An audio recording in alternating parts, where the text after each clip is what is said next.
शहरातील रस्ते आणि फुटपाथांवर झालेल्या अतिक्रमणांविरोधात महानगरपालिकेने आता थेट कारवाईचा बडगा उगारला आहे. अतिक्रमण करून रस्ते आणि सार्वजनिक नाल्यांवर बांधकाम करणाऱ्यांना आधी नोटीस देण्यात आली, मात्र त्यानंतरही अतिक्रमण न काढल्याने महानगरपालिकेच्या पथकाने जेसीबीच्या सहाय्याने धडक कारवाई केली आहे. सिद्धार्थनगरमध्ये झालेल्या या कारवाईनंतर आता शहरातील इतर भागांमधील अतिक्रमणधारकांचेही धाबे दणाणले आहेत. रस्ते आणि फुटपाथ मोकळे होईपर्यंत कारवाई सुरूच राहणार असल्याचा स्पष्ट इशारा प्रशासनाने दिला आहे. महानगरपालिकेच्या अतिक्रमण विरोधी मोहिमेला आता वेग आला आहे.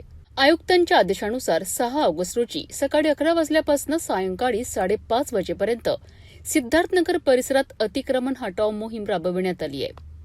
या कारवाई दरम्यान सार्वजनिक नालीवर पक्क्या स्वरूपाचे अनधिकृत बांधकाम करून अतिक्रमण करणाऱ्या अवी खिराडे यांच्यासह तब्बल 21 नागरिकांच्या अतिक्रमणांवर जेसीबीच्या सहाय्याने कारवाई करण्यात आली आहे. सार्वजनिक नालीवर करण्यात आलेल्या या बांधकामांमुळे पावसाचे पाणी वाहून जाण्यास अडथळा निर्माण होत होता. परिणामी लगतच्या परिसरात पाणी साचण्याची समस्या निर्माण होत होती. त्यामुळे संबंधित नागरिकांना अतिक्रमण स्वतःहून काढून घेण्याकरिता पूर्वसूचना नोटीस देण्यात आल्या होत्या. मात्र नोटीस देऊनही अतिक्रमण न काढल्याने झोन क्रमांक 2च्या बांधकाम विभागासह स्वच्छता विभाग आणि अतिक्रमण विभागाने संयुक्तपणे ही धडक कारवाई केली आहे.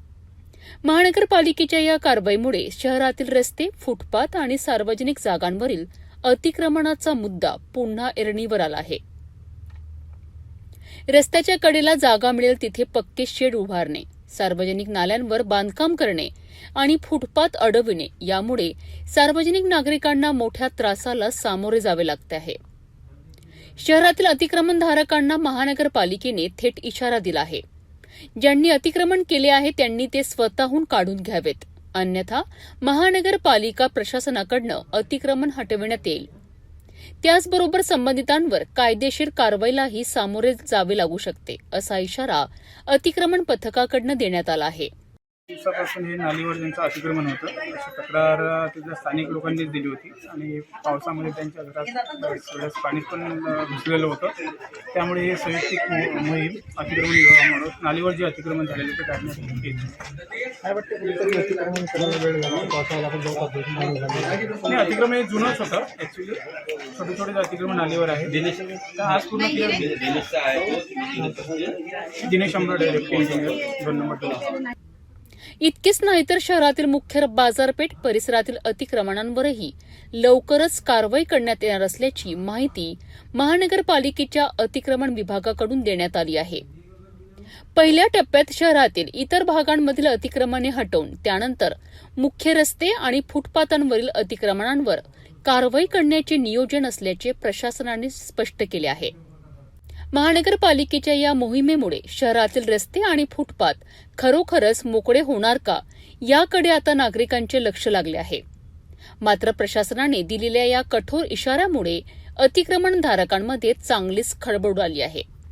या कारवाईमध्ये सहाय्यक आयुक्त अविनाश रगटाटे, उपअभियंता दिनेश हंबर्डे, शाखा अभियंता लक्ष्मण पावडे, अतिक्रमण निर्मूलन पथक प्रमुख योगेश कोल्हे, स्वास्थ्य निरीक्षक कलोसे, निरीक्षक अन्सार अहमद, संदीप सोनोने यांच्यासह अतिक्रमण विभागातील कर्मचारी आणि गाडगेनगर पोलीस स्टेशन अंतर्गत अतिरिक्त पोलीस बंदोबस्तातील कर्मचारी उपस्थित होते. अतिक्रमणांमुळे रस्ते अरुंद होतात, फुटपाथ गायब होतात आणि पावसाळ्यात नाल्यांमध्ये अडथळे निर्माण होऊन पाणी साचण्याच्या समस्या वाढतात. त्यामुळे महानगरपालिकेने सुरू केलेल्या या मोहिमेकडे नागरिकांचे लक्ष लागले आहे. सध्या सिद्धार्थनगरमध्ये कारवाई झाली असून पुढील काळात मुख्य बाजारपेठेसह शहरातील इतर भागांमध्येही अतिक्रमण हटाव मोहीम तीव्र होण्याची शक्यता आहे. अतिक्रमण स्वतःहून काढून घ्या, अन्यथा प्रशासन कारवाई करेल, असा स्पष्ट संदेश महानगरपालिकेकडून दिला आहे.